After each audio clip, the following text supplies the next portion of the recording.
नमस्कार दोस्तों पिछले कुछ दिनों में आई एम श्योर कि आपने उत्तराखंड में निहंग सिख की कंट्रोवर्सी को लेकर काफी कुछ सुना होगा कि पुलिस के साथ काफी झड़प हो गया, बॉर्डर पर क्लैश हो गया, जो लोकल लोग थे उनके साथ कुछ कंट्रोवर्सी हो गई।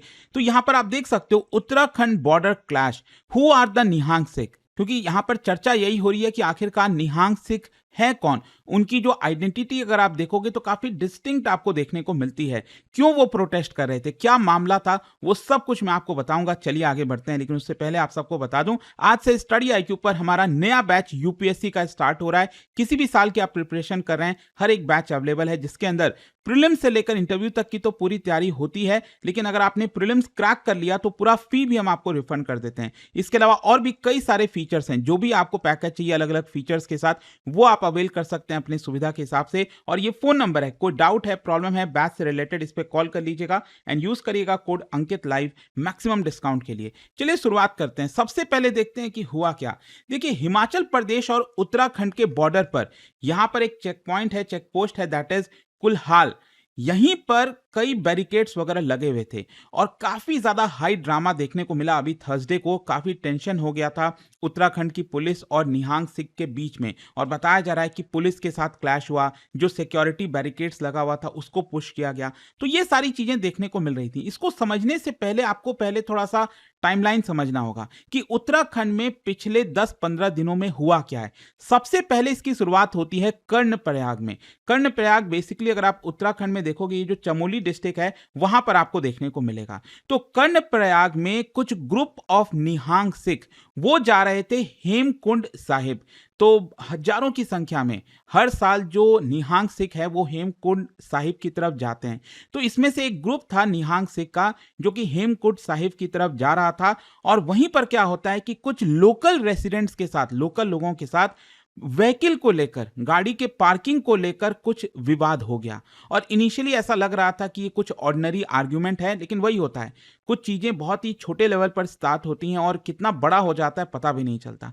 फिर अचानक से आपस में वर्बल अब्यूज होने लगा, गाली गलौच होने लग गई, फिजिकल फाइटिंग हो गई, पत्थर फेंके गए, इंजरीज हुई, और ये सारी चीजें रिपोर्ट की गई हैं। और तभी क्या होता है, फिर पुलिस वहां पर पहुंच जाती है और क्रिमिनल केस रजिस्टर कर लेती है, और इसमें 4 निहंग सिख को अरेस्ट कर लिया जाता है। और यही जो अरेस्ट था ना 4 निहंग सिख का, वही एक प्रकार से फाउंडेशन बन गया। ये पूरा जो कंट्रोवर्सी आगे चलकर हुई वो यहीं से स्टार्ट होती है। अब देखिए क्या होता है कि जो निहंग सिख हैं अलग अलग जगहों पर, वो काफी गुस्सा में आ गए। उनका ये कहना था कि देखो, ये अरेस्ट को लेकर मामला अलग है, लेकिन जिस तरह से उनके साथ बर्ताव किया गया, जो सिख ऑर्गेनाइजेशन है उन्होंने आरोप लगाया कि जो निहंग सिख को कोर्ट में पेश किया गया था दैट वाज विदाउट टर्बन। अब आप सब जानते हैं कि सिखिज्म में टर्बन जो है काफी ज्यादा मायने रखता है। वो डिग्निटी को रिप्रेजेंट करता है, रिलीजियस आइडेंटिटी को, ऑनर को, स्पिरिचुअल कमिटमेंट को। इसी की वजह से कई सारे जो सिख ऑर्गेनाइजेशंस हैं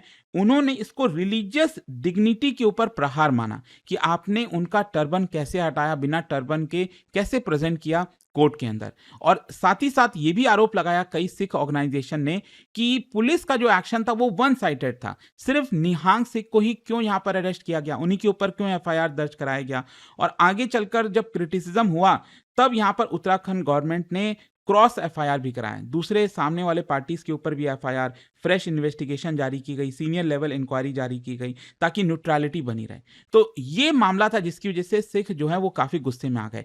तभी क्या होता है, एक और सेपरेट इंसिडेंट हो जाता है उत्तराखंड के रुद्रप्रयाग डिस्ट्रिक्ट में। अगेन थोड़ा सा मैप में आप देख लीजिए, चमोली डिस्ट्रिक्ट के जस्ट बगल में यहां पर रुद्रप्रयाग डिस्ट्रिक्ट है, और वहां पर एक नाग रासू गुरुद्वारा लंगर साहिब है। ठीक है, नागरासू गुरुद्वारा लंगर साहिब। इसमें क्या होता है, कुछ निहंग सिख जो हैं वो प्रीमाइस में चले जाते हैं और अपने आप को सरेंडर करने से मना कर देते हैं, मतलब उसको ऑक्यूपाई कर लेते हैं उस पर्टिकुलर प्रीमाइस को, और जस्टिस डिमांड करते हैं। कहते हैं कि जब तक जस्टिस नहीं मिलेगा तब तक हम यहीं पर रहेंगे। और जो वो तलवारें होती हैं, वेपन्स है, ट्रेडिशनल वेपन्स उनका, उसके साथ वो एंटर कर गए थे। तो एडमिनिस्ट्रेशन ने उनको फोर्स नहीं किया, क्योंकि आप समझिए टाइमिंग काफी ज्यादा इंपॉर्टेंट हो जाती है। अभी क्या था कि ये जो हेमकुंड साहिब की यात्रा है ये स्टार्ट हो रही थी निहंग सिख की, फिर दूसरी तरफ हिंदुइज्म में जो चार धाम यात्रा होती है वो भी चल रही थी। तो अगर कुछ फोर्सफुल किया जाता तो हो सकता है कि यहाँ पर मामला काफ़ी बिगड़ जाता। तो पुलिस ने सोचा कि यहाँ पर फोर्सफुली उनको वहाँ से नहीं हटाया जाएगा, उनसे नेगोशिएशंस किया जाएगा। और फाइनली 4 दिन के बाद जो निहंग लीडर्स हैं पंजाब के, उन्होंने रिक्वेस्ट किया, तब जाकर ये जो लोग हैं वो बाहर आए। अब देखिए क्या होता है, बॉर्डर पर प्रोटेस्ट स्टार्ट हो जाता है। मतलब हिमाचल प्रदेश से 200 निहंग सिख वो उत्तराखंड की तरफ जाने लग गए। उनका मकसद यही था कि पहले देहरादून जाएंगे और फिर वहां पर जाकर प्रोटेस्ट करेंगे। लेकिन तभी क्या होता है, उत्तराखंड और हिमाचल का जो बॉर्डर है, यहीं पर उनको रोक लिया जाता है पुलिस के द्वारा। कुलहाल बॉर्डर जो मैंने आपको बताया, जो हिमाचल प्रदेश और उत्तराखंड के बीच में देखने को मिलता है, और हैवी सिक्योरिटी अरेंजमेंट किया गया था। बहुत सारे बैरिकेड, यहाँ पर कई चीजें थी, ड्रोन्स हो गया, सीनियर पुलिस ऑफिसर्स हो गए, काफी सारे पुलिस की तैनाती की गई। और कुछ जो प्रोटेस्टर्स हैं, फिर उन्होंने क्या किया, बैरिकेड को तोड़ना स्टार्ट कर दिया, धक्का देना स्टार्ट कर दिया। तो काफी ब्रीफली अगर आप देखोगे तो कन्फ्रंटेशन देखने को मिला था पुलिस और निहंग सिंह के बीच में। लेकिन फाइनली क्या होता है, आपस में बातचीत होती है, क्योंकि पुलिस भी नहीं चाहती कि इस समय जो है किसी भी प्रकार का फोर्सफुल चीज किया जाए, कोई प्रॉब्लम हो। और जो सिख लीडर हैं, उत्तराखंड की एडमिनिस्ट्रेशन है, पुलिस ऑफिशियल्स हैं, उनके बीच में आपस में बातचीत हुई। और फाइनली जाकर अब जो है कल खबर आती है कि यहाँ पर पीसफुली सब कुछ को खत्म कर दिया गया है। जो निहंग सिख है वो वापस हिमाचल प्रदेश जा चुके हैं। अब क्वेश्चन ये आता है कि निहंग सिख हैं कौन? देखो, निहंग बेसिकली आप कह सकते हैं कि सिखिज्म के वॉरियर जो ट्रेडिशन होता है ना, उसमें सबसे ओल्डेस्ट यही सरवाइव कर रहे हैं।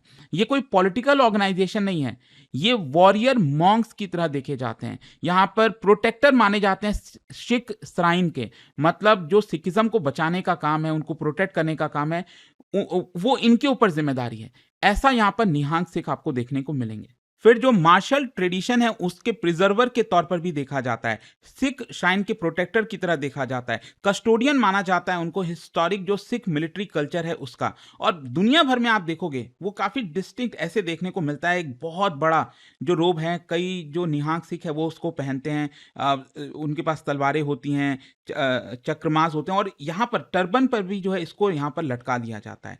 बहुत सारी चीजें, मतलब एक डिस्टिंक्ट आइडेंटिटी आपको, मतलब देख के ही आप समझ जाओगे कि दे आर निहंग सिख। अच्छा, इनका ओरिजिन कहां से होता है ये भी समझ लीजिए। बेसिकली फाउंडेशन बताया जाता है, जो सिक्स्थ सिख गुरु हैं, गुरु हरगोबिंद, उनके द्वारा इंट्रोड्यूस किया गया था एक डॉक्ट्रिन, दैट इज मीरी पीरी का, जो कि सिंबलाइज करता है एक कॉम्बिनेशन को।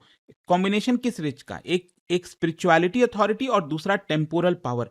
तो उसी का एक प्रकार से मिक्स आप कह सकते हो। और उन्होंने यहां पर सिखों को एनकरेज किया था कि अपने सेल्फ डिफेंस के लिए आपको हथियार उठाना पड़ेगा।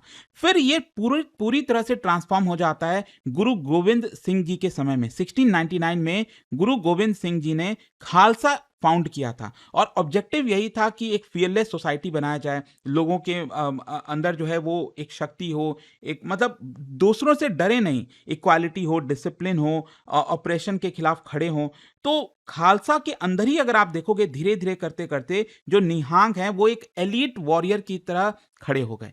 तो इसीलिए उनकी धीरे धीरे करके एक डिस्टिंक्ट आइडेंटिटी बनती गई। अच्छा, निहंग का मतलब क्या है? देखो, इसको लेकर थोड़ा सा विवाद है।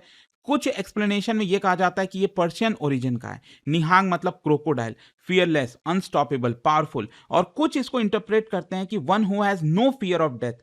मतलब कोई एक सिंगल एक्सप्लेनेशन आपको नहीं मिलेगा। इसका हिस्टोरिकल बैकग्राउंड भी देख लीजिए। मुगल पीरियड के समय क्या हुआ था कि सिखों को काफी सफर करना पड़ा था, कई परसिक्यूशन किए गए थे। आप सबको पता होगा गुरु अर्जन जी के बारे में, गुरु तेग बहादुर जी के बारे में, तो उनका एग्जीक्यूशन हुआ था। तो निहंग जो है वो अपने आप को एक बहुत ही हाईली मोबाइल मिलिट्री फोर्स की तरह इवॉल्व किए, ताकि सिख कम्युनिटी को डिफेंड किया जाए। फिर 18th सेंचुरी में अफगान इन्वेजन, उसमें जो अहमद शाह दुरानी, आप सबको पता होगा, बार बार इन्वेजन करता था। तो उस समय निहंग सिखों ने बहुत क्रूशियल रोल प्ले किया था, पिलग्रिम्स को प्रोटेक्ट करने के लिए, गुरुद्वारास को डिफेंड करने के लिए। तो इस तरह की चीजें आपको देखने को मिलेंगी। अच्छा, सिख कॉन्फेडरेसी, देखिए सिख एम्पायर जब नहीं था उसके पहले अगर आप देखोगे तो पंजाब छोटे छोटे मिस्ल में डिवाइडेड था। और जो निहंग हैं वो क्या करते थे, इन्हीं सिख कन्फेंडो ग्रुप्स के साथ जो है मिलकर लड़ा करते थे, अपनी रिलीजियस आइडेंटिटी को प्रोटेक्ट करने की। मतलब अपनी जो रिलीजियस आइडेंटिटी है वो एक अलग रहती थी, जो एक नॉर्मल सिख हैं वो तो अलग है ही हैं, लेकिन उनके साथ लड़ा करते थे, लेकिन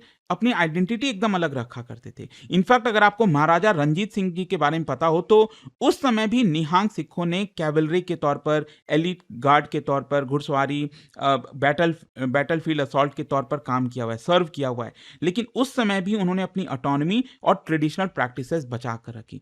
तो यही कारण था कि जैसे जैसे वो इवॉल्व होते गए, अपने आइडेंटिटी तो उन्होंने नहीं लूज की, और इसीलिए आज आपको एक डिस्टिंक्ट आइडेंटिटी के तौर पर देखने को मिलता है। अच्छा, निहांग सिखों का जो लाइफस्टाइल है, ऑर्डिनरी सिख के मुकाबले अगर आप देखोगे तो ये ज्यादातर अनमैरिड रहते हैं, ठीक है, और कैंपों में रहते हैं जिसको दल कहा जाता है। ट्रेडिशनल मिलिट्री डिसिप्लिन को मेंटेन करते हैं, बहुत सारा ट्रैवल करते हैं, लगातार घूमते रहते हैं, पिलग्रिम्स को सर्व करते हैं, लंगर्स जो है वो कंडक्ट किया जाता है। तो वो उनका आपको लाइफस्टाइल देखने को मिलेगा। और कई सारे बड़े ऑर्गेनाइजेशन हैं निहांग सिख के, जैसे बूढ़ा दल, ये ओल्डेस्ट निहांग ऑर्गेनाइजेशन कहा जाता है, जिनके ऊपर कई रिस्पॉन्सिबिलिटी है, जैसे सिख ट्रेडिशन को प्रिजर्व करना, हिस्टोरिकल श्राइन को प्रोटेक्ट करना, सेरेमनीज की लीडरशिप को आगे बढ़ाना।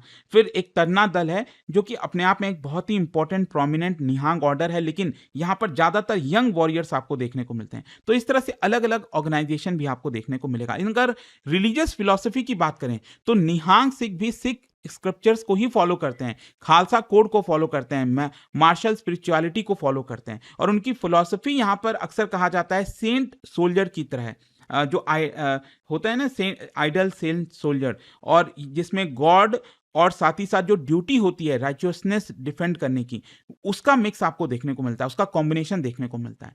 तो ओवरऑल आई होप आप समझ गए होंगे इन सब चीज के बारे में। लेकिन ध्यान रखिएगा, ये पूरी जो कंट्रोवर्सी हुई थी, मैंने आपको बताया हेमकुंड साहिब, उधर की तरफ जा रहे थे निहांग सिख, तभी रास्ते में ये हो जाता है।